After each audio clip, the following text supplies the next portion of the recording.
I'm going to try this on my camera. Ooh, I'm really close. Even closer, my laptop.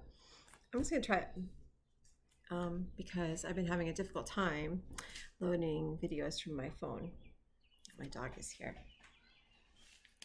It was something I wrote about this morning, and I don't know that maybe I just want to take this opportunity to be able to make videos and use it in such a way as to speak about things that we don't usually speak about. So I could come here and I could talk a lot about all the things I've learned and scriptures and my ideas and the things I feel about doctrine and theology and so forth. But I was writing this morning about mental illness in the church, in the body of Christ. And I think it's something that it's time that we start normalizing and talking about and stop vilifying and blaming the people who are dealing with it. And I really feel very strongly about this.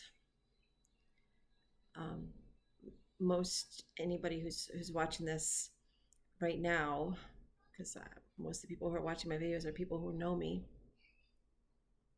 know that I struggled with mental illness for over 20 years. And it was serious and it was debilitating and it was very difficult to serve God through, and it was very difficult to be a wife and a mom. But I didn't just...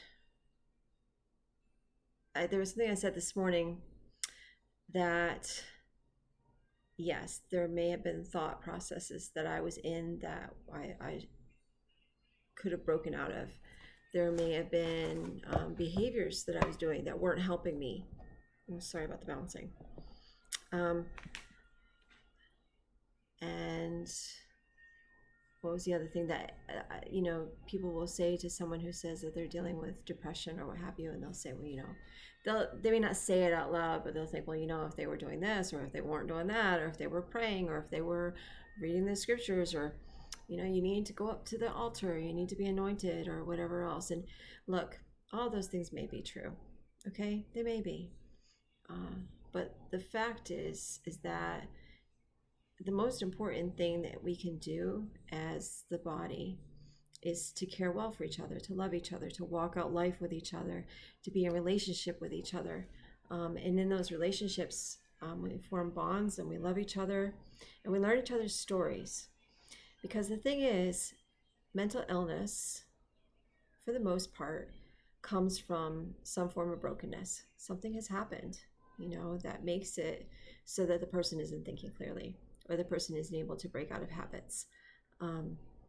There's a brokenness that happens before those symptoms show up. It's like if you look at somebody who's, I don't know what, I'm trying to think of how to relate it. It doesn't just appear out of nowhere. There's a source before you see the thing. All you're seeing is the fruit from it. All you're seeing is the outward behavior of what has happened internally to somebody and how they're processing it. And it is so damaging that we don't talk about it more in the church in a real way. Now, I'm not saying that we shouldn't ever tell somebody, ever counsel somebody who we love, who we're walking out life with each other, who we are forming a relationship with, that we should never say to them, maybe this behavior is stopping you from getting to a better place, to a healthier place. That happens.